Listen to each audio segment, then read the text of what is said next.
Welcome back to another episode of Infidelity Tales Lab. We're thankful for your continued viewership. Before we begin, tell us, where in the world are you watching from? We love knowing our global reach. Now, let's dive into today's story. Chapter 1, Blood Ties. Russell Boyd knew death like an old friend. 15 years in Special Forces had taught him to recognize its approach, the stillness before chaos, the weight of watching eyes. He'd felt that same heaviness in the air when he returned home after his fourth deployment. His wife Adrienne's embrace felt rehearsed when he walked through the door of their modest Virginia home.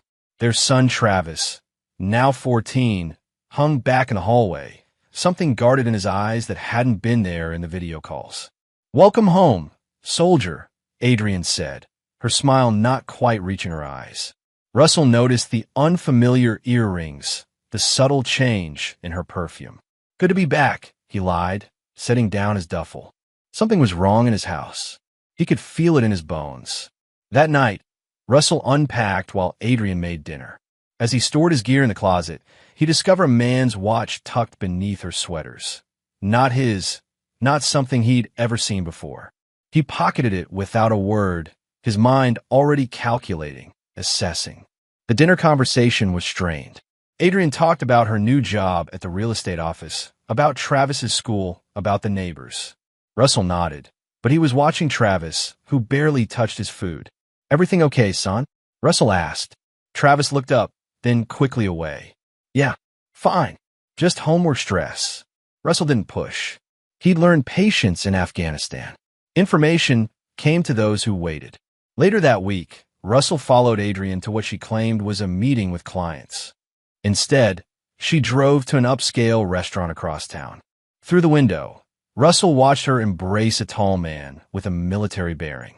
The man wore an expensive suit, but Russell recognized the posture, the situational awareness. This was someone who had served. A quick license plate check through an old Army contact revealed the man was Liam Reynolds, former Marine Corps, now working for a private security firm with government contracts. The same firm that provided security for the military base where Russell was stationed. The pieces started falling into place, but Russell needed more information. He needed to understand the full scope of what he was facing before he made his move. He installed small cameras in the house, set up monitoring software on the family devices. Within days, he had his confirmation, text messages, calls, photos. Adrienne and Reynolds had been seeing each other for over a year. But there was something else concerning him. References to Russell's unit, to his deployment schedule, to mission details that should have been classified. Then came mentions of a big score and retirement plan. Reynolds was pumping Adrienne for information, using her to get to something valuable. Russell's last deployment had involved securing a shipment of specialized military hardware. The convoy routes, the security protocols, all information that Reynolds seemed desperately interested in. Russell watched his son growing more withdrawn each day. The boy knew something, but fear kept him silent. "Travis," Russell said one evening, finding his son alone in the backyard. "You know you can tell me anything, right? Anything at all." Travis looked at his father, his eyes haunted. "I can't, Dad. I just can't." Russell nodded, placing a hand on his son's shoulder. "When you're ready, then."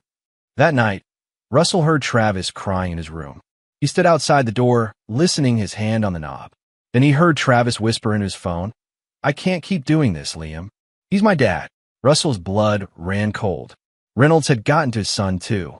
Chapter 2, Shadows of Betrayal. Russell began mapping the connections between Reynolds and his wife, discovering a network that extended beyond just an affair.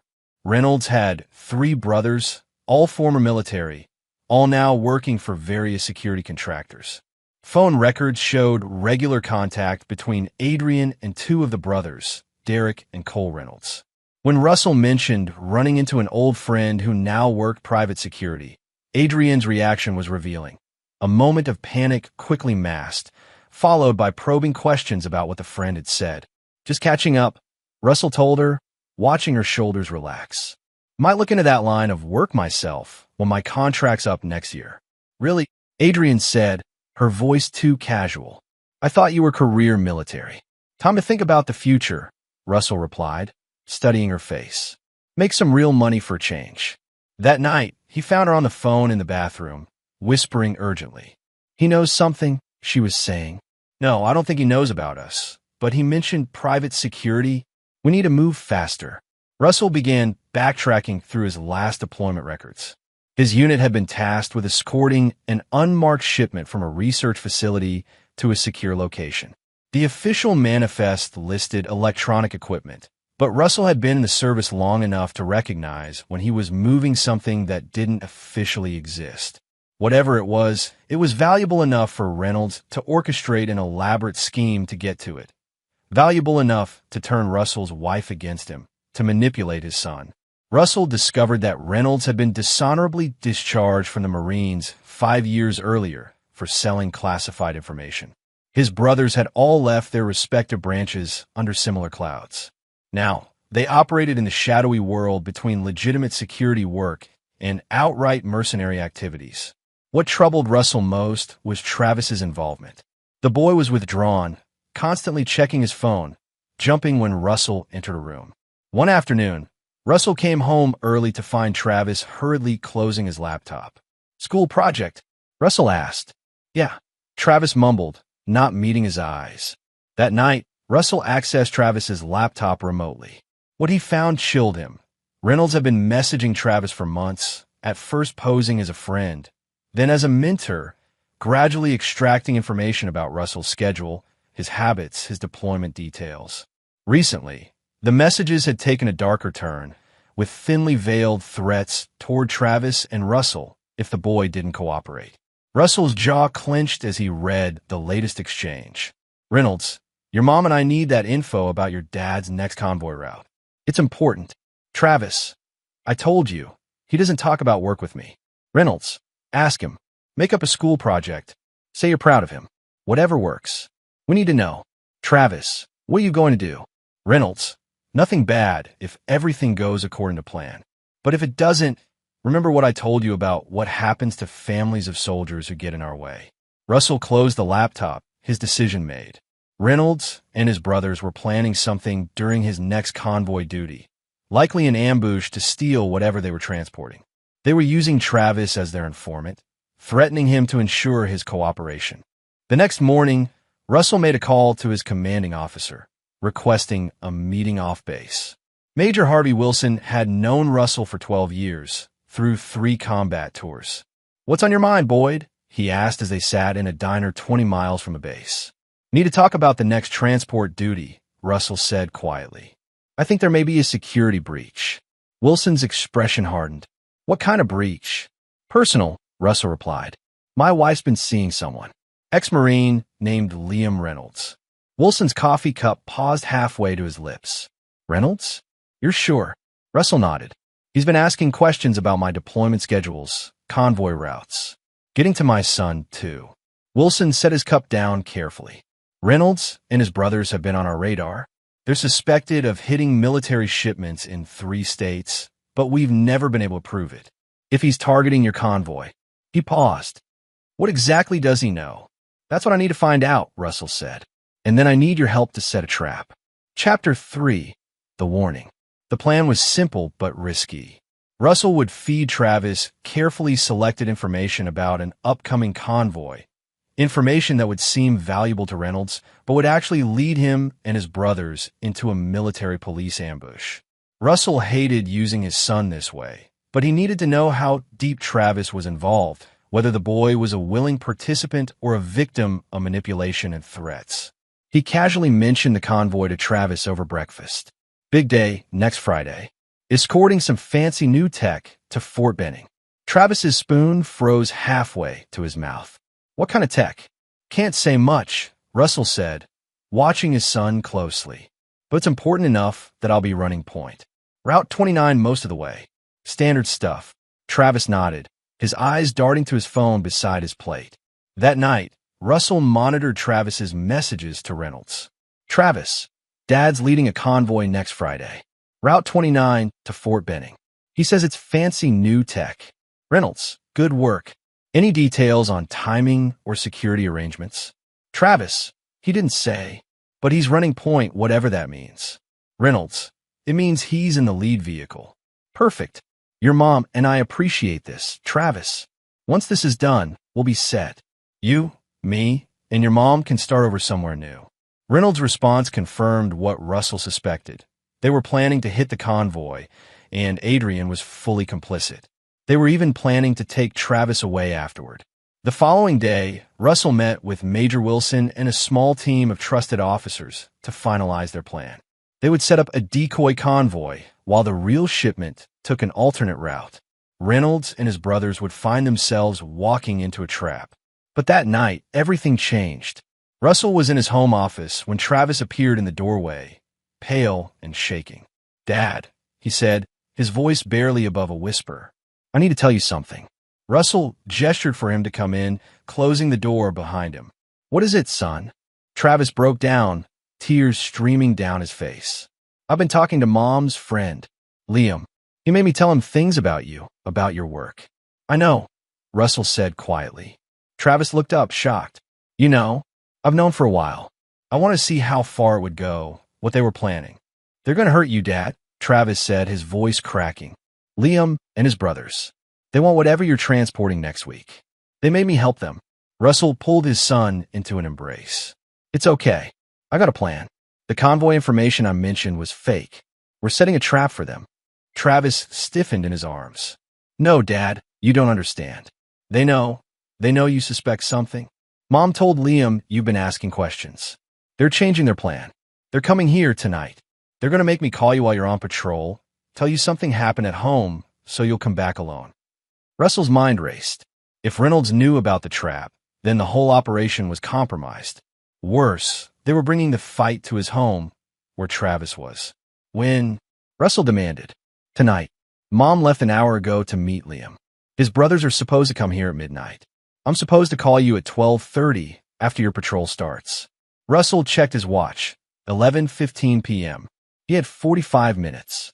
"Listen to me carefully," Russell said, gripping Travis by the shoulders. "This is what we're going to do." By midnight, Russell had contacted Major Wilson, explaining the change in situation. Then he positioned himself in the shadows of the living room, his service weapon ready. He had sent Travis to hide in the basement panic room he'd installed years ago, with strict instructions not to come out until Russell came for him. At 12:10 a.m., Russell's phone vibrated with a text from his security system. 3 men approaching the back door. Through the camera feed on his phone, he recognized Derek and Cole Reynolds, along with a third man he didn't know. They moved with military precision, checking sight lines, communicating with hand signals. They thought they were dealing with an empty house, expecting Travis to be the only one home. At 12:30, Russell's phone rang. It was Travis. "Go ahead, son," Russell said quietly. "Say the lines like we practiced." Travis's voice shook convincingly. "Dad, Mom's boyfriend says he knows your convoy route. His brothers are waiting to ambush you. They made me call to lure you." "I'm already home, son," Russell whispered, watching the 3 men enter through the back door, weapons drawn. There was silence on the line as Travis processed what this meant. The intruders never saw Russell. 15 years of special operations had taught him patience, precision, and the ability to move like a ghost.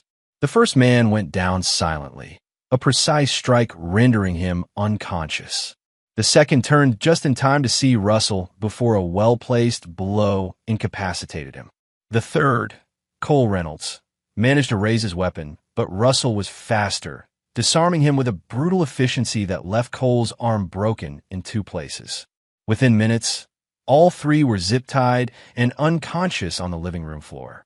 Russell called Major Wilson. "Situation contained," he reported.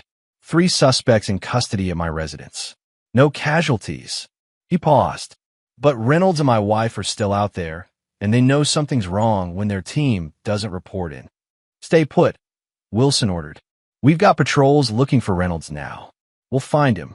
After ending the call, Russell went to the basement to get Travis. The boy was huddled in the panic room, shaking. "It's over," Russell assured him. "You're safe." "What about Mom?"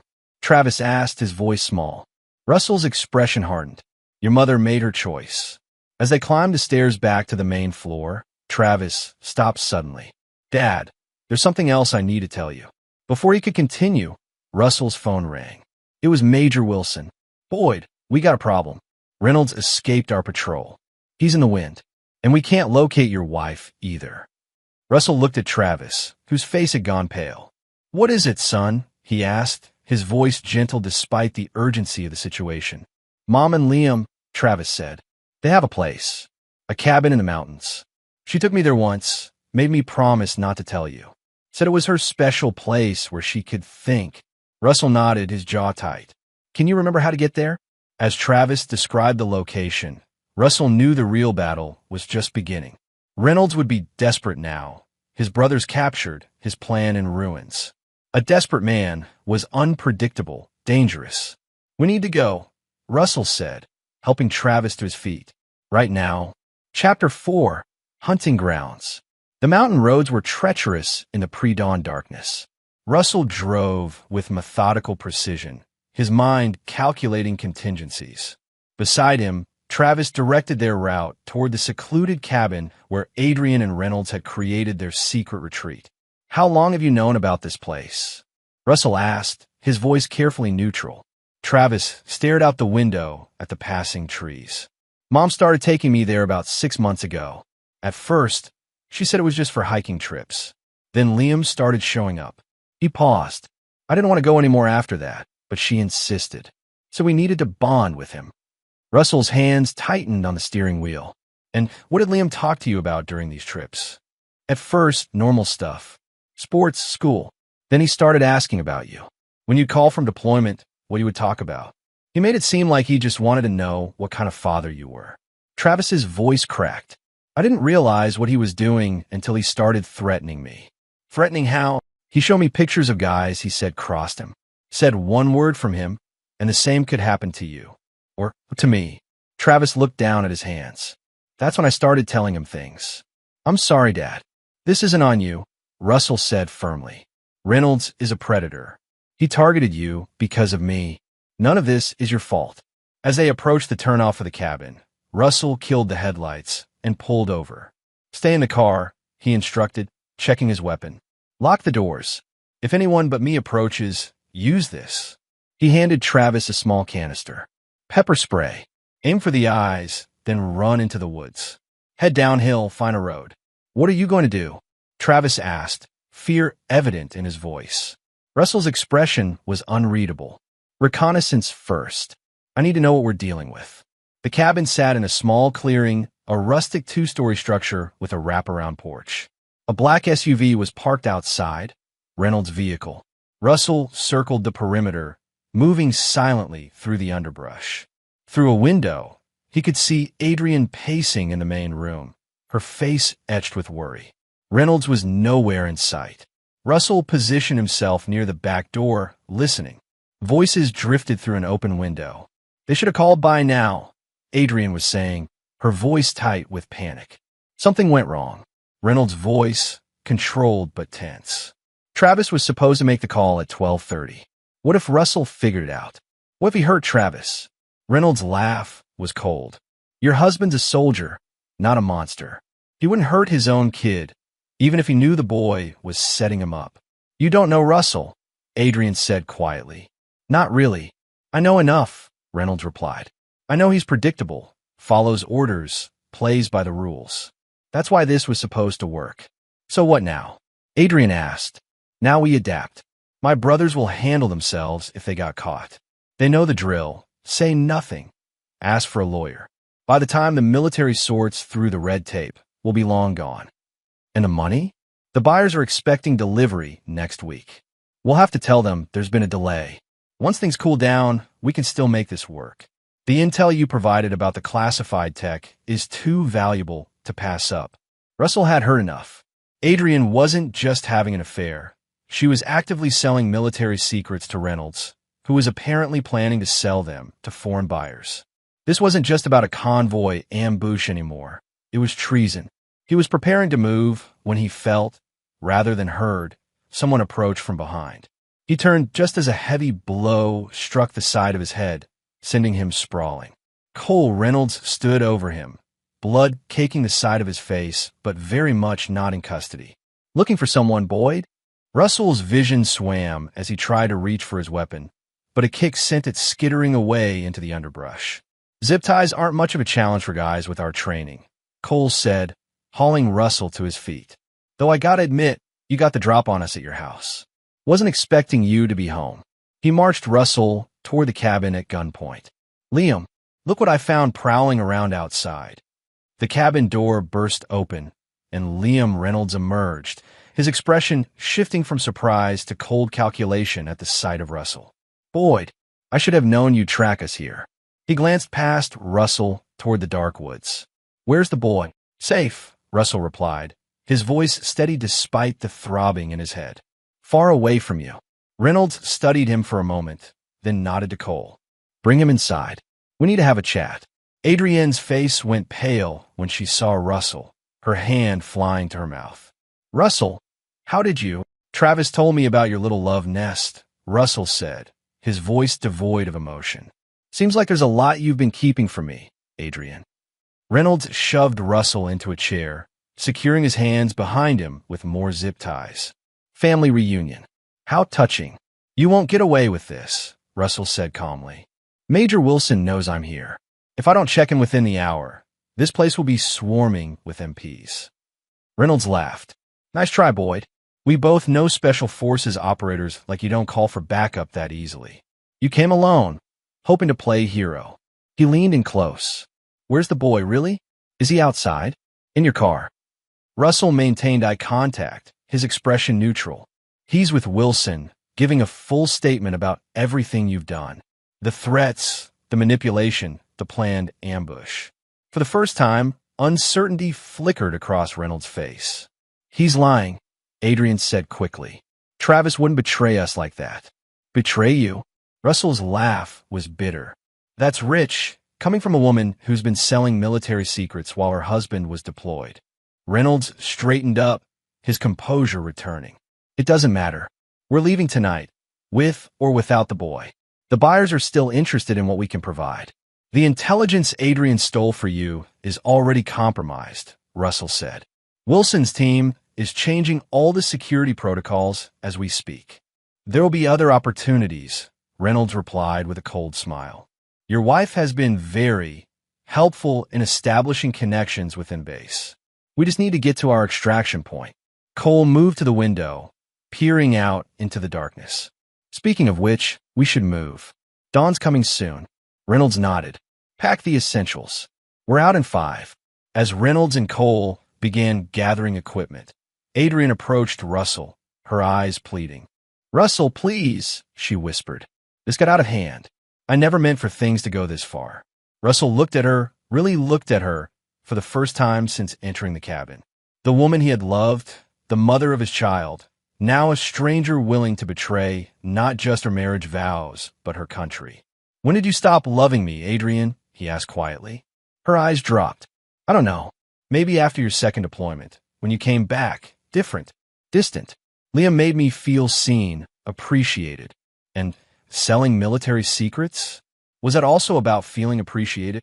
She flinched. The money was good. We were drowning in debt after my father's medical bills. Liam said nobody would get hurt. People always get hurt, Adrienne. That's the one guarantee in this life. A noise outside drew everyone's attention. Reynolds moved to the window, gun raised. What was that? He demanded.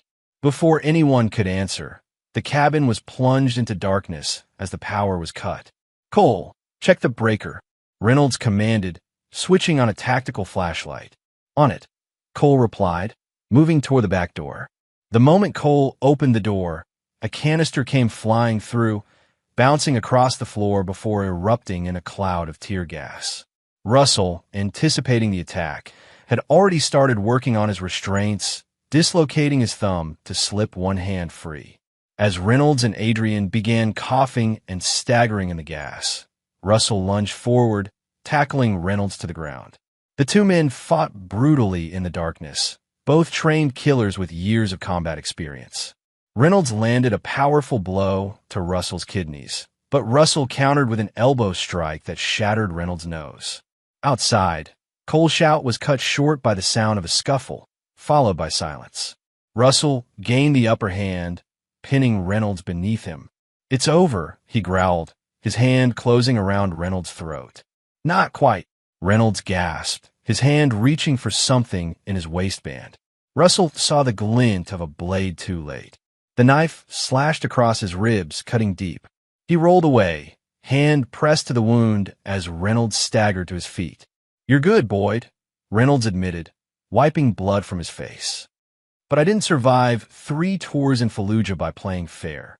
Before Reynolds could advance, the front door burst open and armed military police poured in, weapons trained on Reynolds. "Drop the weapon. On the ground now," their leader shouted. Reynolds, calculating his odds, slowly lowered the knife and knelt with his hands behind his head.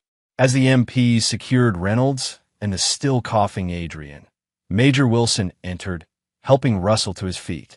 "Cutting a bit close, weren't you?" Russell said through gritted teeth, blood seeping between his fingers. Wilson grimaced. "Your son called it in. Smart kid. Decided not to stay in the car like you told him." Russell looked past Wilson to where Travis stood in the doorway, his young face a mixture of relief and trauma. "Travis," Russell called. "You okay?" Travis nodded, unable to speak as he watched his mother being handcuffed. "Medic!" Wilson shouted, noticing Russell's wound. "We need a medic here." As a medic approached to treat him, Russell kept his eyes on Travis. "It's going to be okay, son," he said, though he wasn't sure himself if that was true. Chapter 5. Broken Trust. The military hospital was quiet at 3 in the morning. Russell sat on the edge of his bed, ignoring the pain from his 20 stitches as he read through the preliminary report Wilson had brought him. Liam and Cole Reynolds were in military custody, facing charges of conspiracy, attempted murder of a federal officer, espionage, and a dozen other violations. Derek Reynolds and the third man from Russell's house were also in custody. Adrian was being held as a material witness and co-conspirator. "How's Travis holding up?" Russell asked, looking up from the report. Wilson sighed, running a hand through his thinning hair. "Child Services has him temporarily. He's been asking for you. The psychologist says he's in shock, but physically he's unharmed." Russell nodded, his jaw tight. "I want him back with me as soon as possible." "You'll need to give a full statement first," Wilson said. "The JAG office has questions about those 3 men in your house. Self-defense seems clear, but they need details." "They came to kill me, Wilson. What more do they need to know? It's procedure, you know that. Especially given the severity of their injuries." Wilson paused. "Cole Reynolds claims you broke his arm after he was already subdued." Russell's expression didn't change. "He's lying. He resisted, threatened my son. I used necessary force to protect my home." Wilson studied him for a moment. "The doctors say Cole's arm was broken in 3 places. His hand may never fully recover. Are you here as my friend or as part of the investigation?" "Both," Wilson admitted. "I need to know what happened, Russell. The full story." Russell set the report aside. "They came into my home armed, planning to use my son as bait to lure me to my death. They were working with my wife to steal classified technology and sell it to foreign buyers. What happened in my house was the minimal force required to ensure my son's safety." Wilson held his gaze before finally nodding. "I'll make sure that's clear in my report." He stood to leave, then hesitated. "There's something else you should know. Reynolds isn't talking, but Adrian is. She's offering information in exchange for leniency." "What kind of information?" "Names of the buyers. Details about other operations Reynolds and his brothers were involved in." "And?" Wilson looked uncomfortable. "She's claiming she was coerced. Says Reynolds threatened her and Travis if she didn't cooperate." Russell's laugh was hollow. "She took my son to their love nest for months. She stole classified information from my personal files." "That sound like coercion to you?" "No," Wilson admitted. "But her lawyer is spinning a compelling narrative. Vulnerable military wife, lonely during husband's deployments, manipulated by a predatory ex-soldier. Will it work?" Russell asked, his voice dangerously quiet. "It might reduce her sentence, but she's still looking at serious time." Wilson headed for the door. "Get some rest. I'll have Travis brought here tomorrow once your statement is processed." After Wilson left, Russell sat in the darkened hospital room, thinking about Travis. The boy had watched his mother betraying his father, had been threatened and manipulated by Reynolds, and now had witnessed violence most adults never experienced. How did someone come back from that kind of trauma? The next morning, a JAG officer took Russell's statement. He recounted the events clinically, unemotionally, presenting the facts without embellishment. The officer seemed satisfied, informing Russell that based on the evidence and Major Wilson's recommendation, no charges will be filed regarding the confrontation in his home. By afternoon, Travis arrived, escorted by a social worker. The boy looked smaller somehow, diminished by the events of the past days. "Dad," he said, his voice breaking as Russell embraced him. "I'm here," Russell assured him. "I've got you." The social worker gave them privacy, and for a while, they just sat together in silence. Finally, Travis spoke. "Is Mom going to prison?" Russell considered his words carefully. "Yes. What she did was very serious." "Because of the affair?" "No. Because she and Reynolds were stealing military secrets to sell to other countries. That's called treason, and it's one of the most serious crimes there is." Travis nodded, processing this. "She said she did it for us, for a better life." Russell felt anger flare, but kept his voice steady. "That was a lie, Travis. We didn't need money that badly. She did it for herself and for Reynolds. What's going to happen to me?" "You'll stay with me," Russell said firmly. "We'll get through this together." Travis looked down at his hands. "I told them things about you, about your work. I helped them. You were threatened and manipulated by adults who should have protected you. None of this is your fault. But if I had told you sooner, then Reynolds might have hurt you," Russell interrupted. "You survived, Travis. You did what you had to do, and when the moment came, you made the right choice. You warned me. You called Major Wilson when I told you to stay in the car. You saved my life." Tears filled Travis's eyes. "I was so scared." Russell pulled him into another embrace. "I know, but you were brave when it counted." As Travis cried against his shoulder, Russell made a silent vow. Reynolds and his brothers would pay for what they'd done to his son. Adrian would face justice for her betrayal. But that wasn't enough. There were still the buyers, the people willing to purchase stolen American military technology. People who would have benefited from his death and his son's trauma. They would pay too. All of them. 2 weeks later, Russell and Travis moved into a new house on the other side of town. The old house held too many painful memories, and Russell wanted a fresh start for both of them. Travis enrolled in a new school, began seeing a therapist specializing in trauma, and slowly, day by day, showed signs of recovery. Russell returned to duty, though he requested a temporary transfer to base operations while he sorted out his personal life. Wilson arranged it, understanding that Russell needed time to be there for Travis. The legal proceedings moved forward. Liam and his brothers were denied bail, deemed flight risks due to their connections overseas. Adrienne's cooperation earned her a separate detention facility, but her plea deal was still being negotiated. Russell visited her once, a month after the arrest. She sat across from him in the visitation room, the orange jumpsuit making her look pale and drawn. "Thank you for coming," she said. "How's Travis?" "Healing," Russell replied. "No thanks to you." She flinched. "I never wanted him involved. That was Liam's idea, but you allowed it. You watched our son being threatened and manipulated, and you did nothing." "I was in too deep by then," she said, her eyes pleading. "Liam had evidence of my involvement. If I tried to back out, he would have exposed me. So you chose him over your own son's safety." She looked away. "I made terrible choices. I know that. Your lawyer says you're cooperating." Naming names. She nodded. "It's the only way to reduce my sentence. I know I'm going to prison. Russell. I just don't want to spend the rest of my life there." "Who were the buyers?" Russell asked, his voice calm despite the rage simmering beneath the surface. "My lawyer advised me not to discuss case details with anyone," she said carefully. Russell leaned forward. "I'm not asking as part of the case, Adrian. I'm asking as the man whose life you tried to destroy. I deserve to know who was willing to pay for my death." She hesitated, then sighed. "A consortium. 3 major players. A Russian arms dealer named Petrov, a Chinese technology firm operating through shell companies, and a domestic contractor trying to get ahead on the bidding for next-gen military tech." "Names," Russell pressed. "I can't, Russell. If we got back that I told you." She shuddered. "These people have long reaches, even into prisons." Russell sat back, his expression unreadable. You should have thought about dangerous associates before you got into bed with Reynolds. I know you'll never forgive me, she said quietly.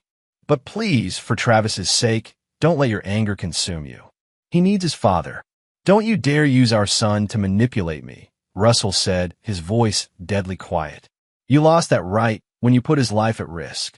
He stood to leave, but Adrienne called after him. Russell, wait. There's something else you should know. She lowered her voice. Reynolds had other partners, people even he was afraid of.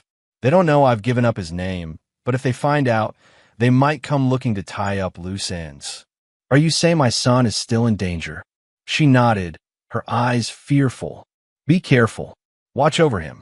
As Russell left the detention center, he knew Adrienne was trying to manipulate him again, using concern for Travis to gain his sympathy. But what if there was truth to her warning? Reynolds' operation had seemed sophisticated, well-funded.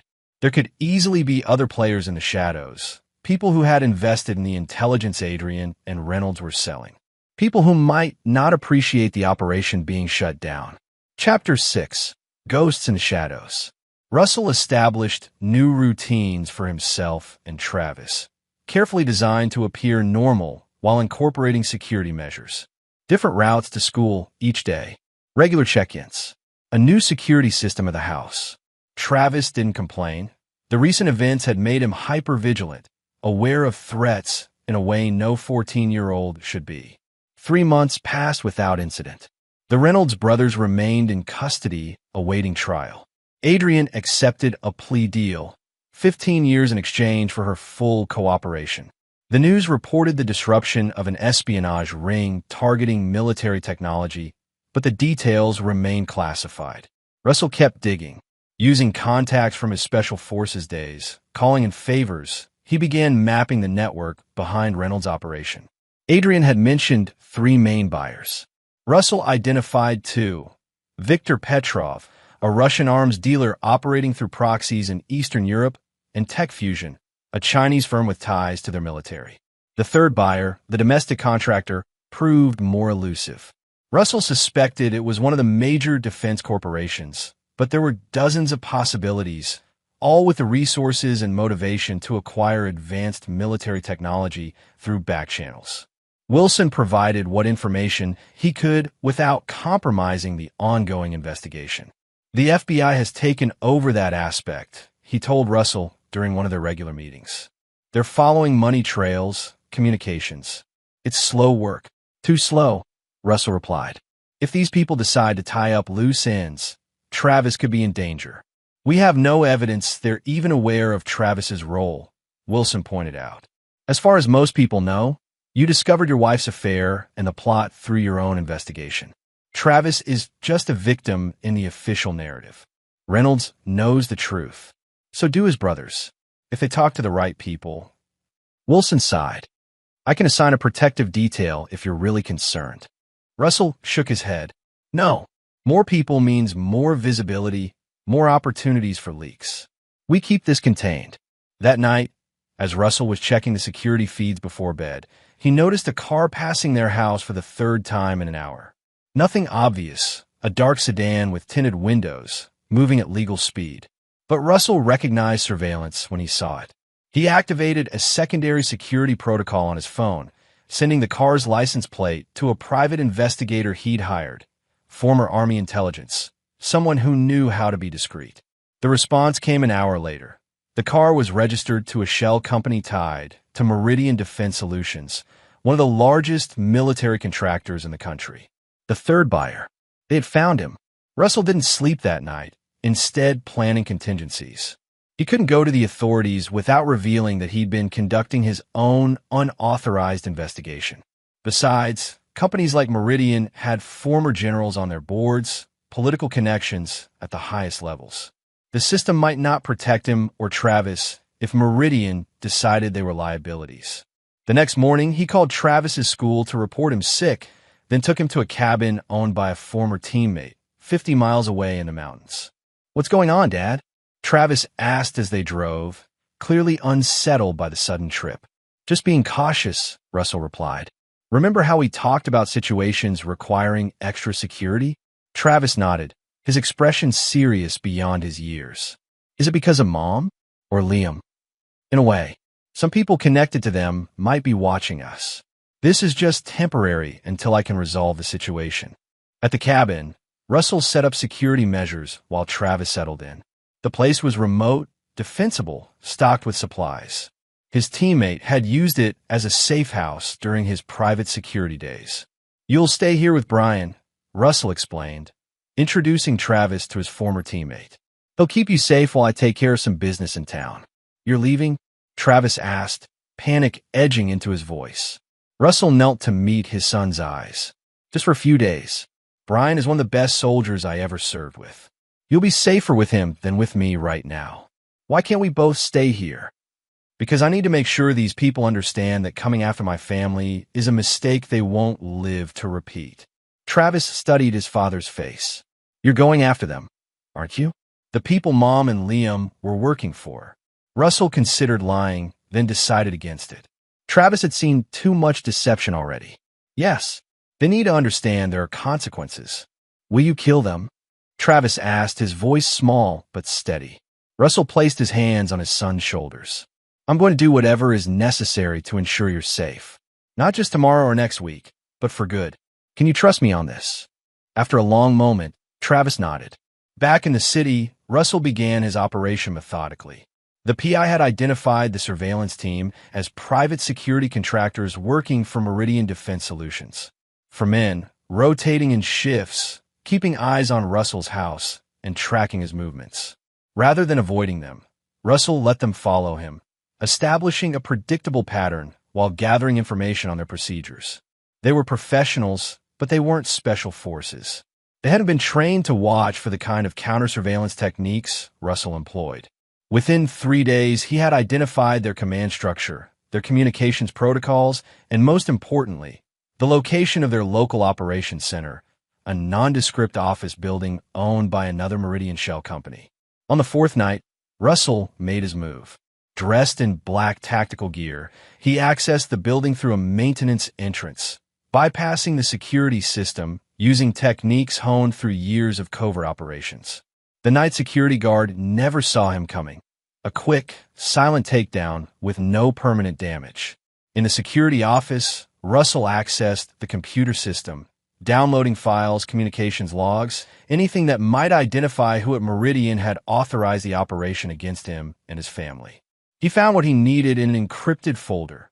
Operation reports, surveillance photos of him and Travis, and most damning of all, communications with someone identified only as director authorizing containment protocols if Russell showed signs of investigating Meridian's connection to Reynolds. Containment protocols. Russell knew what that meant in their world. His and Travis's lives had been conditionally forfeit, pending Meridian's assessment of the threat they posed.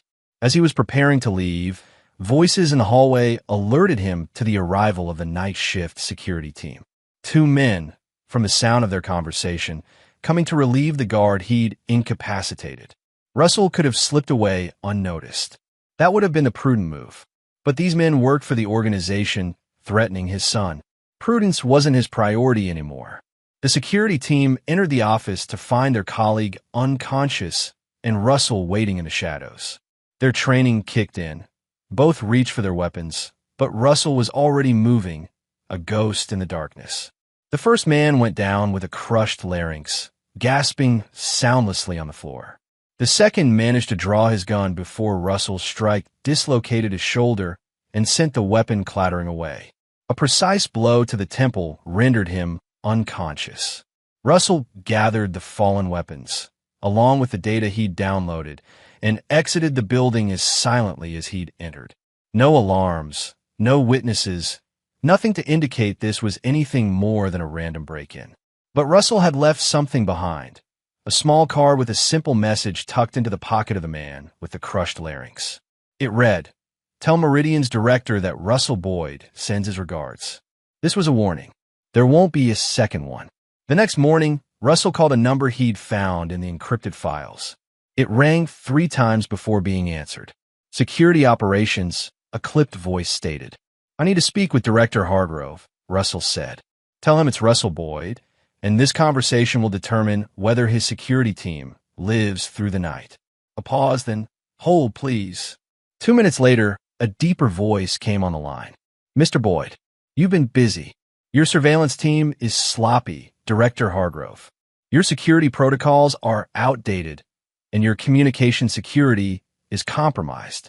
I have everything: the connection to Reynolds, the authorization for containment protocols against me and my son. That's quite an accusation, Hargrove replied, his tone measured. Do you have any idea who you're dealing with? I know exactly who I'm dealing with, Russell said. The question is whether you understand who you're dealing with. I'm not some civilian you can intimidate or eliminate. I've spent 15 years learning how to hunt and kill people far more dangerous than corporate executives playing at espionage. What do you want, Boyd? A meeting. Just you and me. We need to come to an understanding about my family's continued safety and your company's continued existence. A long pause followed. The Renaissance Hotel. Downtown. Room 1242. 1 hour. I'll be there, Russell said. And Hargrove? If this is a setup, what I did to your security team will seem merciful compared to what comes next. He hung up, checking his weapons one last time before heading to the meeting that would determine whether the threat to Travis ended today, or whether Russell would need to dismantle Meridian Defense Solutions piece by bloody piece. Chapter 7. Calculated Risks. The Renaissance Hotel lobby bustled with business travelers and tourists, none noticing the focused intensity of the man who entered at precisely 10 a.m. Russell had arrived 30 minutes early, surveilling the building's entrances and exits, noting security camera placements, identifying hotel staff versus potential operatives. He took the service elevator to the 11th floor, then used the stairs to approach room 1242 from an unexpected direction. The hallway was clear, no obvious security, no housekeeping carts that might conceal personnel. Either Hargrove was supremely confident, or this was an elaborate trap. Russell knocked 3 times, then stepped to the side of the door, hand resting on the concealed weapon at his waist. "It's open," came a voice from inside. Russell entered cautiously, scanning the room in one practice sweep. A suite, expensively furnished. A man in his 60s sat in an armchair by the window, silver-haired, impeccably dressed in a tailored suit. No obvious weapons, no visible security. "Mr. Boyd," the man said, gesturing to the chair opposite him. "I'm Thomas Hargrove. I believe we have matters to discuss." Russell remained standing. "Search protocols first. I'll check you, you check me, then we talk." Hargrove raised an eyebrow, but stood, allowing Russell to conduct a thorough pat-down. Finding no weapons, Russell submitted to the same. Only then did he take the offered seat. "I must admit," Hargrove said, returning to his chair, "your methods are direct. Breaking into one of our facilities, assaulting our personnel." "Your personnel were surveilling my home, monitoring my child," Russell replied coldly. "Consider yourselves fortunate I didn't employ more permanent solutions." Hargrove studied him. "You're everything your file suggested. Efficient, ruthless when necessary, protective of your own."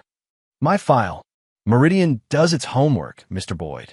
When Liam Reynolds approached us with his proposal, we conducted thorough background checks on everyone involved, including you." "Reynolds approached you," Russell said. "Not the other way around." "Correct. He claimed to have access to next-generation military technology through his relationship with your wife. We expressed interest, naturally. Such acquisitions can save years of R&D. Industrial espionage, Russell clarified. Treason. Hargrove waved a dismissive hand. Corporate intelligence gathering. And as for treason, Meridian is an American company. The technology would have remained in American hands, just under our patents rather than the government's. And the Russian and Chinese buyers Reynolds was also dealing with. A flicker of surprise crossed Hargrove's face. If Reynolds was negotiating with foreign entities, that was not part of our arrangement. Your arrangement involved stealing classified technology and eliminating anyone who got in your way, Russell said, leaning forward. Including me, including my 14-year-old son. A misunderstanding, Hargrove said smoothly. The containment protocols were a contingency, not an active directive. Standard procedure when dealing with potential security risks. I have the communications, Hargrove. I know the surveillance team was authorized to contain us if necessary. Only if you demonstrated knowledge of Meridian's involvement, Hargrove admitted, which, unfortunately, you now have. The atmosphere in the room shifted subtly. Russell tensed, preparing for a hidden attack. Relax, Mr. Boyd, Hargrove said, noting his reaction. If I wanted you eliminated, we wouldn't be having this conversation. Then what do you want? Hargrove sighed, suddenly looking older. Meridian made a miscalculation partnering with Reynolds. His operation was sloppier than we anticipated, his methods more brutal than we would have sanctioned. When we learned he was threatening a child, your son, I personally initiated a review of our involvement. You expect me to believe you developed a conscience? I expect you to understand business, Mr. Boyd. Dead soldiers and traumatized children create investigations, media attention, political fallout. Bad for the bottom line. Russell studied the man, searching for deception. So you're cutting ties with Reynolds? We already have. All communications ceased when he was arrested. As far as Meridian is concerned, we never had contact with him. And my family? The surveillance? A precaution that is no longer necessary, Hargrove said. You have my word that Meridian will maintain its distance from you and your son. Russell laughed humorlessly. Your word means nothing to me.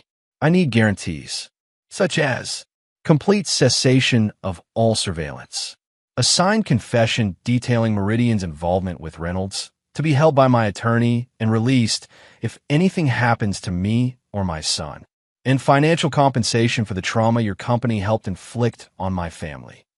Hargrove considered this. The surveillance can end immediately. The confession is out of the question, too much liability. As for compensation, he paused. What figure did you have in mind? $2 million. In a trust for my son. Extortion, Mr. Boyd. Restitution, Russell corrected. A small price for your company to avoid a scandal that would tank your stock and end your government contracts. Hargrove was silent for a long moment, his expression calculating. Finally, he nodded. $1 million. Transferred to a trust of your choosing. In exchange for your silence regarding Meridian's tangential connection to this unfortunate affair. And what assurance do I have that once I leave this room, you won't simply decide to eliminate the problem permanently? Hargrove reached into his jacket, moving slowly to avoid alarming Russell, and withdrew a thumb drive. This contains evidence of Meridian's involvement in 3 other questionable acquisitions over the past decade. If anything happens to you or your son, this information becomes public. Mutually assured destruction, Mr. Boyd. The foundation of any lasting peace.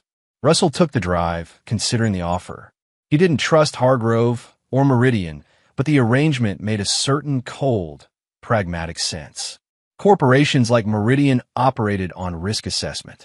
If the risk of eliminating Russell outweighed the risk of paying him off, they would choose the latter. One more condition, Russell said. Reynolds and his brothers. I want them to understand that any deal they might have had with Meridian is finished. That if they mention your company's name, even once, they won't live to see trial. Hargrove's smile was thin. That could be arranged. Prison populations can be unpredictable. Not good enough, Russell replied. I want to deliver the message personally. That would be highly irregular. They're in military custody, awaiting trial on federal charges. You have the connections to make it happen, Russell said. One visit, supervised if necessary. Hargrove studied him, then nodded slowly. I'll make the arrangements. But understand this, Mr. Boyd. If you harm Reynolds while visiting him, our agreement is void. I don't need to harm him, Russell said.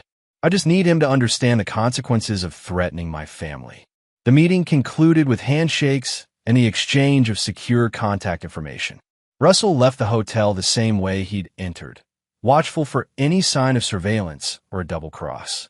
There was none. 2 days later, a notification on his secure phone indicated that $1 million had been transferred to a newly created trust in Travis's name. The same day, he received visitor authorization for the military detention facility where Liam Reynolds was being held. Russell returned to the mountain cabin to check on Travis before his visit to Reynolds. The boy was doing better under Brian's watchful, sleeping through the night, spending time outdoors, gradually regaining the confidence that Reynolds had stolen from him. Is it over? Travis asked when Russell told him they could return home soon. Almost, Russell replied. There's one more piece to take care of. Then we can start rebuilding. Mom's preliminary hearing is next week, Travis said quietly. Her lawyer called. They want me to testify. Russell froze. Testify about what? About Liam. How he threatened me. Made me do things. Travis looked down. They think it will help Mom's case if I tell the court she was threatened too. Was she? Russell asked carefully. Did you ever see Reynolds threaten your mother the way he threatened you? Travis was silent for a long moment. No, he finally admitted. She seemed happy with him, until everything fell apart. Russell placed a hand on his son's shoulder. You don't have to testify if you don't want to. And if you do, you only tell the truth. What you saw, what you experienced. Nothing more, nothing less. Travis nodded, relief evident in his eyes. I just want it to be over. It will be, Russell promised. Sooner than you think. The military detention facility was a stark, imposing structure of concrete and steel. Russell was searched, scanned, and escorted through multiple security checkpoints before being led to a visitation room. Liam Reynolds was already seated at a steel table, hands cuffed to a ring bolted to its surface. He looked up as Russell entered, surprise quickly masked by a smirk. Boyd, didn't expect to see you here. I wanted to see you face to face, Russell said, taking the seat opposite him. To deliver a message. Reynolds leaned back as far as his restraints allowed. Let me guess. You're here to tell me how I ruined your life, destroyed your marriage, maybe threaten a little prison justice. No, Russell replied calmly. I'm here to thank you. Reynolds blinked, clearly thrown by the response. Thank me? For what? For showing me who my wife really was. For exposing weaknesses in my family that I can now address. For teaching my son a valuable lesson about trust and betrayal that will serve him well in life. You're welcome, Reynolds said sarcastically. Anything else? Yes. I'm also here to inform you that Meridian Defense has terminated your arrangement. The color drained from Reynolds' face. I don't know what you're talking about. Save it, Reynolds. I've seen the communications, the transfers, everything. Thomas Hargrove sends his regrets, but your services are no longer required. You spoke to Hargrove? Reynolds asked, his composure slipping. We came to an understanding. Meridian is walking away from this entire situation, including you and your brothers. Reynolds leaned forward, lowering his voice. You don't understand what you're dealing with, Boyd. Meridian isn't just some defense contractor. They've got operations globally, connections to intelligence agencies. If Hargrove feels threatened, Hargrove isn't the one you should be worried about, Russell interrupted. I am. You? Reynolds laughed, but there was no humor in it. What are you going to do from out there while I'm in here? Russell smiled, and something in that expression made Reynolds flinch. Let me be perfectly clear, Reynolds. You threatened my son. You tried to have me killed. There is no prison secure enough to protect you from what's coming if you ever mention my family again. Is that a threat, Boyd? Because I could have the MPs in here right now. It's not a threat, Russell replied calmly. It's a promise. From one professional to another. If any harm comes to my son, any harm at all, I will hold you personally responsible. And you know what I'm capable of. Reynolds studied him, the cockiness fading from his expression. What do you want from me? 3 things. First, you never mentioned Travis in your testimony. Not his name, not his involvement, nothing. As far as you're concerned, he doesn't exist. And the other 2? Second, you make it clear to the prosecution that Adrian was a willing participant in your operation. No coercion, no threats. She betrayed her country and her family by choice. Reynolds smiled thinly. Throwing your wife under the bus? Cold, boy. She stopped being my wife the moment she put our son in danger, Russell replied. And third, you forget anything you know about Meridian's involvement. When asked who the domestic buyer was, you don't remember, you don't know, you never had that information. And why would I do any of this for you? Russell leaned forward. Because if you don't, recordings of your conversations with Adrian planning my death will find their way to certain inmates with particular feelings about people who target soldiers' families. The kind of inmates who can reach you no matter which facility they transfer you to. Reynolds' jaw tightened. You're bluffing. Those recordings would incriminate your wife, too. Do I look like I care about protecting Adrian at this point? Russell asked. She made her choice. Now you make yours. The two men stared at each other across the table, a silent battle of wills. Finally, Reynolds looked away. Fine, he muttered. I'll keep the kid out of it, and I'll tell the truth about your wife's involvement. But Meridian is more dangerous than you realize, Boyd. If I start forgetting things they think I know. Leave Meridian to me, Russell said, standing. Focus on surviving the next 20 years in prison. It's going to be harder than you think. As Russell turned to leave, Reynolds called after him. Hey, Boyd, for what it's worth, your kid's got guts. Stood up to me in the end when it counted. You should be proud. Russell paused at the door. I am proud, and that's the only reason you're still breathing. Chapter 8, Broken Pieces. The legal proceedings dragged on for months. Russell attended each hearing, each preliminary motion, watching the system slowly grind toward justice. Travis testified once, a closed session with only the judge and attorneys present. He spoke the truth about Reynolds' threats, about his mother's willing participation, about the night Russell had saved him from the intruders. Liam Reynolds and his brothers accepted plea deals rather than risk trial. 25 years each in federal prison, no possibility of parole for at least 15. The official charges were conspiracy, attempted murder of a federal officer, and espionage. Adrienne's case proved more complicated. With Travis's testimony contradicting her claims of coercion, the prosecution took a harder line. Her attorney still managed to negotiate a reduced sentence, 12 years, eligible for parole after 8, in exchange for her continued cooperation in identifying other members of Reynolds' network. Throughout the proceedings, Russell maintained his silence about Meridian's involvement. Hargrove kept his end of the bargain. No further surveillance, no attempts to interfere. The trust for Travis remained intact, growing steadily for his future education. Life settled into a new routine. Russell requested and received a transfer to a training position, allowing him more regular hours to be home with Travis. The boy began therapy, working through the trauma of betrayal and manipulation. There were nightmares, anxiety attacks, moments of rage and grief, but gradually, healing began. 6 months after Reynolds' sentencing, Russell received a request from Adrian to visit her in prison. His first instinct was to refuse, but after discussing it with Travis's therapist, he reconsidered. Closure might be beneficial, not just for him, but for his understanding of how to help Travis.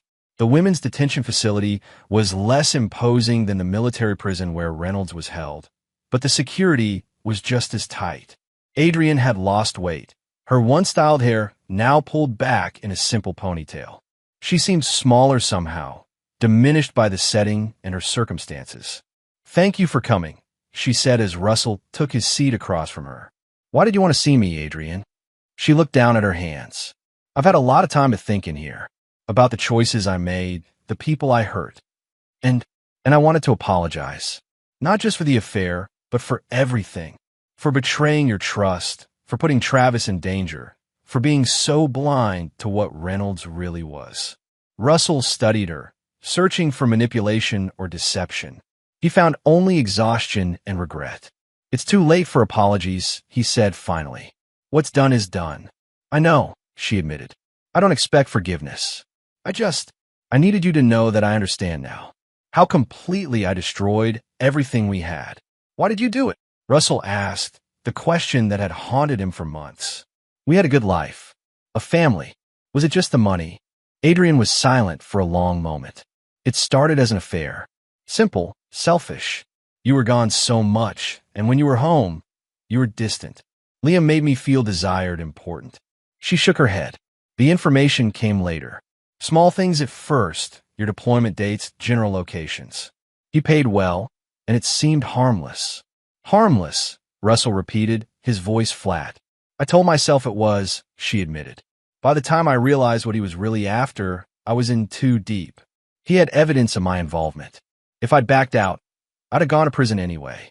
So you decided to help him plan my death instead? She flinched. I never believed he would actually harm you. I thought it would just be stealing information. Technology, not murder. You knew exactly what he was planning, Adrian. Don't lie to me now. Not after everything. Tears filled her eyes. You're right. I knew, and I did nothing to stop it. I convinced myself it wasn't real, that it would never happen. She wiped her eyes. How is Travis? Healing, Russell said. No thanks to you. Will you let me see him? Just once? Russell's expression hardened. That's his decision, not mine. He's old enough to choose whether he wants contact with you. I won't force him either way. And us? Is there any chance? There is no us, Adrian. There never will be again. You didn't just betray me as a husband. You betrayed me as a soldier, as an American. You put our son in danger. There's no coming back from that. She nodded, accepting this. I understand. I just hope someday Travis can find it in his heart to forgive me, even if you can't. Like I said, that's his choice to make. Russell stood to leave. Goodbye, Adrian. Russell, she called as he turned away. Be careful. Reynolds had other connections, people even he was afraid of, the kind of people who don't forget or forgive. Russell paused. Is that a threat, Adrian? A warning, she said quietly. I've told the FBI everything I know, but Reynolds kept some things compartmentalized. He had a partner, someone he called the Professor. I never met him, but Liam was careful not to cross him. If this professor thinks you're a liability. I can take care of myself, Russell said. And Travis? I know you can, she replied. Just watch your back. Russell left the prison with mixed emotions. Adrian seemed genuinely remorseful, but it changed nothing about the choices she'd made, the damage she'd done. And now there was this new information about the professor, another potential threat to monitor. He called Major Wilson as soon as he reached his car. Adrian mentioned someone in Reynolds' network called the Professor, Russell explained. Someone even Reynolds was cautious around. Has this come up in the investigation? Wilson was silent for a moment. Yes, but it's classified. How did she know about that? Reynolds talked about him, apparently. What do we know? Not much, Wilson admitted. An academic background, likely teaching at a university in the Northeast. Expert in advanced weapons systems, particularly AI integration. We have some electronic communications, but no clear identity. Is he a continuing threat? Honestly, we don't know. The FBI has taken the lead on that aspect. Last I heard, they had narrowed it down to 3 or 4 suspects, all with the right expertise and connections. Russell processed this. I need to know if he's a threat to Travis. I'll make some calls, Wilson promised. See what I can find out. In the meantime, stay alert. After ending the call, Russell sat in his car, thinking through the implications. Just when it seemed they were reaching resolution, a new complication emerged. He hadn't mentioned the professor to Travis, hadn't wanted to give the boy new reasons for anxiety, just as he was beginning to feel safe again. But if this person was as dangerous as Reynolds had implied to Adrian, then Russell needed to prepare.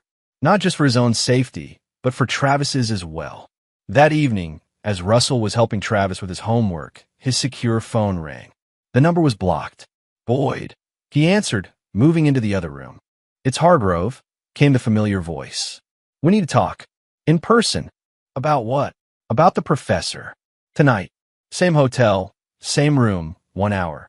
The call ended before Russell could respond. He stared at the phone, his mind racing. How did Hargrove know about the professor? And why reach out now? Russell arranged for Brian to stay with Travis, explaining only that he had a work emergency. Travis looked worried, but didn't question it. Another sign of the lingering trauma, this constant fear that threats might reemerge at any moment. I won't be long, Russell promised. Brian will stay until I'm back. Standard procedures if anything happens. Travis nodded, their code word for the emergency protocols Russell had established. Routes to safe houses, contact methods, rendezvous points if they were separated. The Renaissance Hotel was quieter this time, the evening crowd thinner. Russell took the same precautions, approaching room 1242 via an indirect route, alert for any sign of an ambush. Hargrove was alone again, looking more haggard than during their previous meeting. Thank you for coming, he said as Russell entered.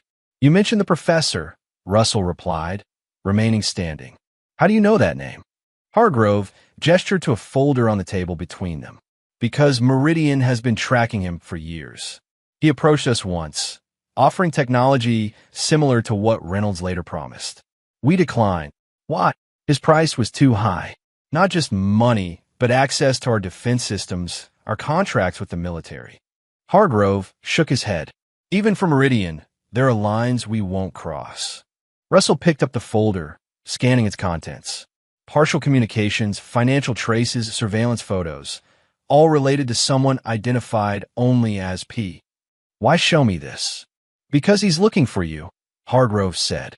Our monitoring picked up queries in certain networks, people asking questions about Russell Boyd and his son. The pattern matches the professor's methods. And why would Meridian care if he finds me?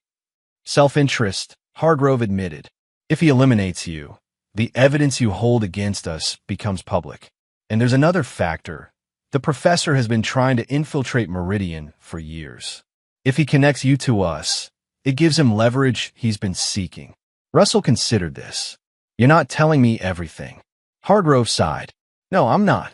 The full truth is that the professor was Reynolds' primary backer. The technology Reynolds was trying to acquire wasn't just for Meridian or foreign buyers. It was primarily for the professor's own operation. We were a secondary market, a way for Reynolds to maximize his profit. What operation? We don't know details. Something involving autonomous weapons systems with integrated AI, beyond cutting edge. And now he's cleaning house, Russell concluded, eliminating loose ends like me who might connect him to Reynolds. Precisely. Which is why I'm warning you. Russell closed the folder, his decision made. I need everything you have on him. Every scrap of intelligence, every suspected location, every associate. That's not part of our arrangement, Hargrove protested. It is now, Russell said.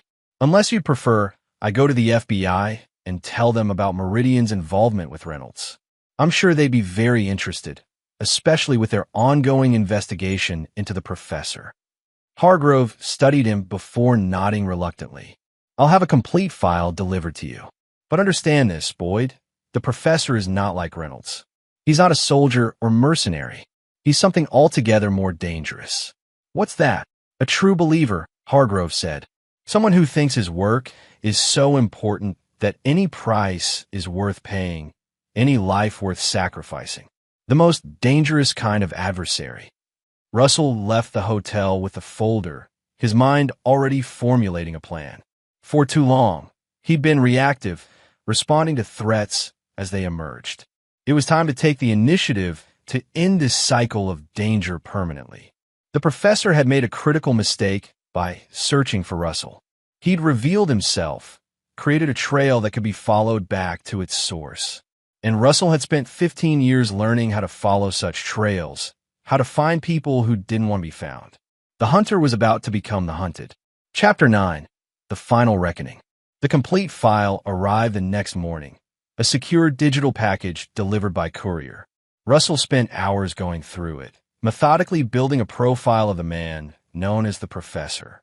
Dr. Elias Chambers, former Defense Advanced Research Projects Agency, DARPA, researcher, dismissed after advocating for autonomous weapons systems beyond ethical guidelines. Current position, tenured professor of advanced robotics at an Ivy League university. Published extensively on neural networks and machine learning applications in weapons systems. More concerning were his connections, former intelligence operatives, black market weapons dealers, military contractors with questionable ethics. A network that spanned continents, all serving Chambers' vision of a revolution in warfare technology. Reynolds had been just one asset in this network, tasked with acquiring specific components that Chambers needed for his prototype system. With Reynolds imprisoned, Chambers was now personally directing efforts to tie up loose ends, including Russell and potentially Travis. Russell's first instinct was to take this information to the FBI, let them handle Chambers through official channels. But the file revealed another complication. Chambers had protectors within the government, former colleagues who believed in his work despite its ethical implications. Any official investigation would trigger warnings, giving Chambers time to disappear. No, this would require a more direct approach. Russell spent the next week in careful preparation. He established secure accommodations for Travis at a military school where the son of another Special Forces operator attended, a place with security protocols designed to protect children of personnel who might be targeted. It's just for a few weeks, Russell explained as he dropped Travis off. Like a special training program. Jason will be there with you. Travis looked skeptical but resigned. Is this about what Mom mentioned? The professor?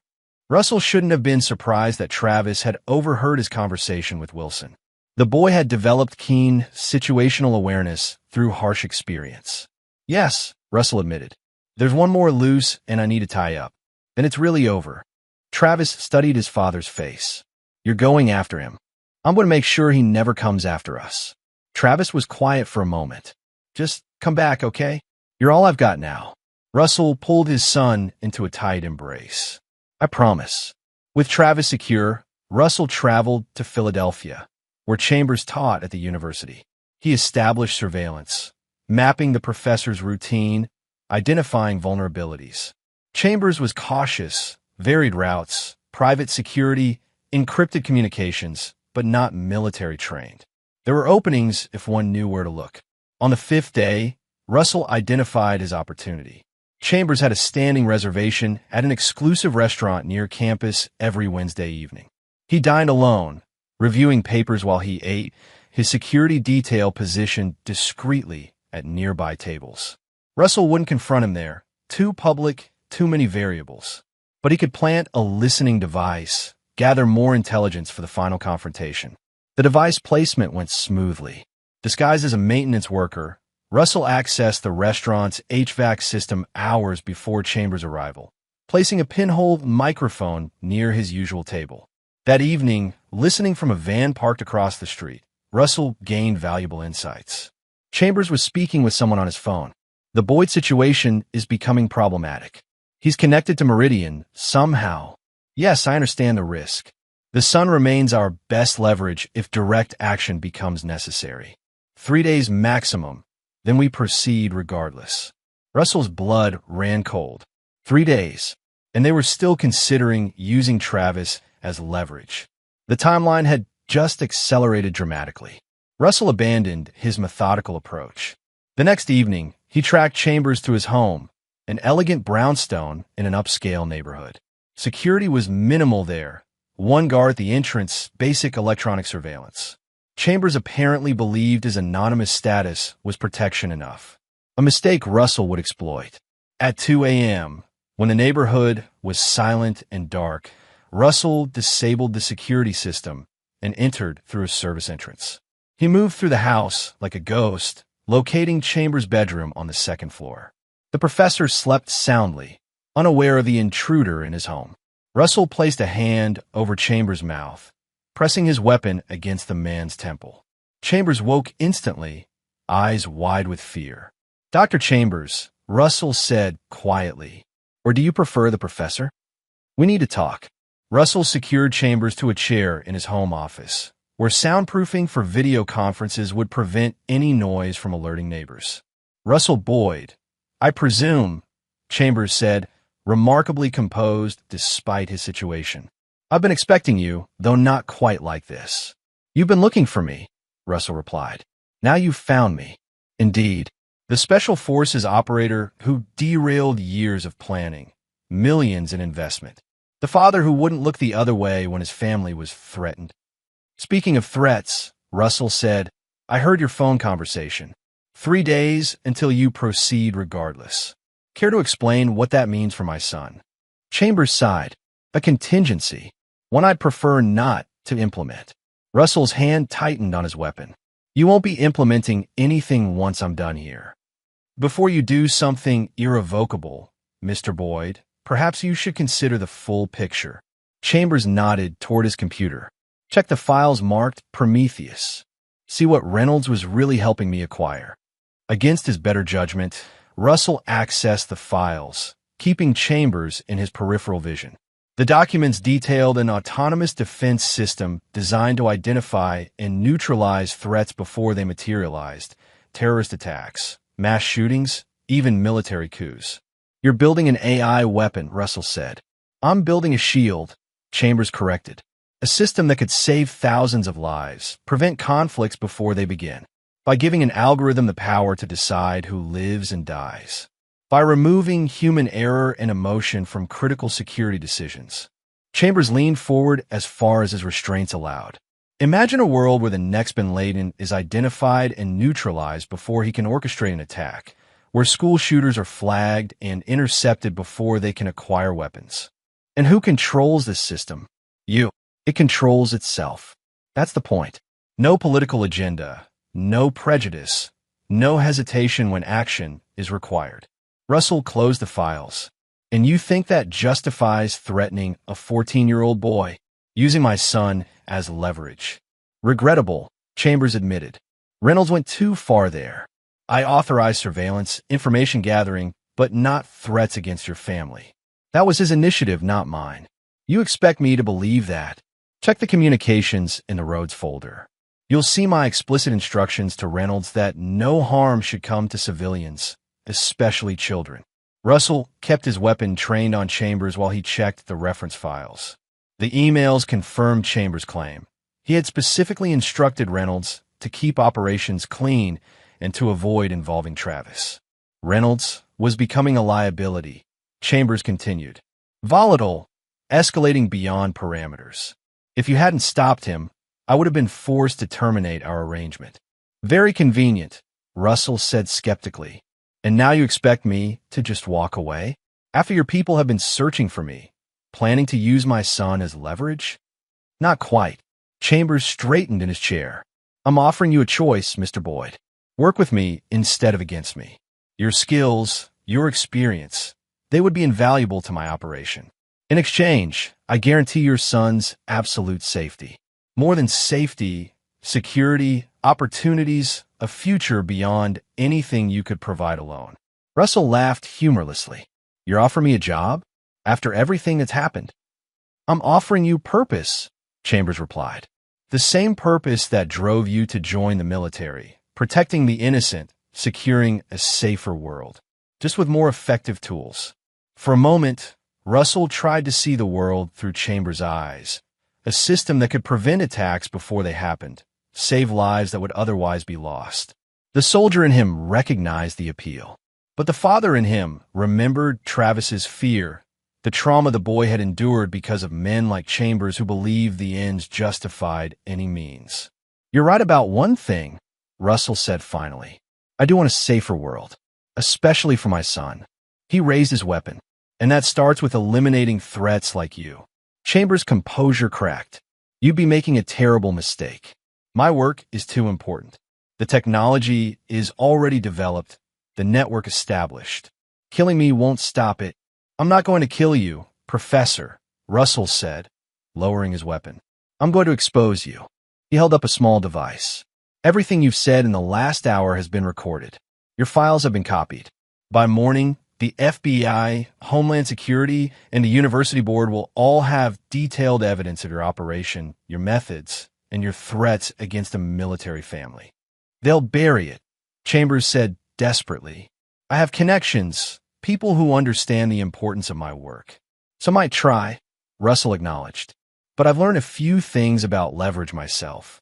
The files have also gone to selected media outlets, congressional oversight committees, and military intelligence. Too many channels to suppress completely. He stood, pocketing the recording device. Your career is over, Professor. Your network will be dismantled. Your technology will be seized. And you'll spend the rest of your life in a federal prison wondering where you miscalculated. They'll come after you, Chambers warned. My associates, my backers. They have resources you can't imagine. Let them come, Russell replied calmly. I'll be waiting. But understand this. If anything happens to my son, if he so much as has a nightmare because of you or your people, there won't be a place on this earth where you can hide from me. And next time, I won't be so merciful. Russell left Chambers secured to the chair, the evidence already transmitting to the destinations he'd arranged. By the time the professor was found, it would be too late to contain the damage. 3 days later, the news broke. Dr. Elias Chambers, respected academic and defense consultant, arrested on charges of conspiracy, illegal weapons development, espionage, and threatening a federal officer's family. His network was unraveling as associates scrambled to distance themselves or negotiate deals. Russell watched the coverage from the military school where he'd reunited with Travis. The boy seemed lighter somehow, as if a weight had been lifted from his shoulders. "Is it really over this time?" Travis asked as they packed his things. Russell nodded. "Chambers' operation is shut down. The people who protected him are running scared. There's no one left to threaten us." "What about Mom?" "She's where she needs to be," Russell said, serving her sentence, facing the consequences of her choices. "Will I ever see her again?" Russell placed a hand on his son's shoulder. "That's up to you when you're ready. She's still your mother, despite everything. But no one will force you to have contact if you don't want it." Travis considered this.